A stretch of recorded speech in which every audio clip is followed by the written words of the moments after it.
अखिल भारतीय भ्रष्टाचार निर्मूलन संघर्ष समितीचा भोंदूगिरी विरुद्ध एल्गार.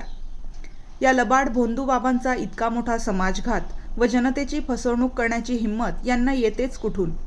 संपूर्ण महाराष्ट्रभर भोंदूगिरी भगतगिरी यांच्या विरुद्ध महाराष्ट्र राज्य सरकार, प्रत्येक जिल्हा प्रशासन यांनी शिकंजा कसावा असे जाहीर आवाहन यावेळी अखिल भारतीय भ्रष्टाचार निर्मूलन संघर्ष समितीमार्फत करण्यात आले. कलाक्षेत्र जिल्हाध्यक्ष अखिल भारतीय भ्रष्टाचार निर्मूलन संघर्ष समितीचे आमचे राष्ट्रीय अध्यक्ष प्रदीप बाबा खंडापूरकर यांच्या आवाजाने आज जो महाराष्ट्रामध्ये चाललेला घोळ आहे, जे भोंदूगिरी तांत्रिक मांत्रिक हे जे बाबा लोक आहे यांनी पूर्ण समाजाला सोडून तर महाराष्ट्राला पूर्ण वेड्यात काढलेलं आहे. यासाठी प्रदीप बाबा खंडापूरकर यांनी महाराष्ट्रामध्ये आवाज उठवलेला आहे.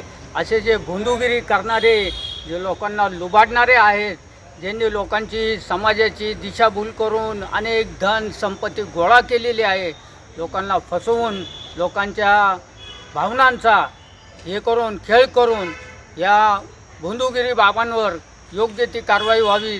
जसे अशोक खराते नाशिकमध्ये त्यांनी हे केले, अशोक खरातच नाही पण पूर्ण महाराष्ट्रामध्ये असे जे भोंदूगिरी बाबा आहे यांना शोधून काढून यांच्यावर कडक कारवाई करण्यात यावी, अशीच आमची अखिल भारतीय भ्रष्टाचार निर्मूलन संघर्ष समितीच्या वतीने माननीय जिल्हाधिकारी साहेब यांना आज निवेदन दिलेलं आहे.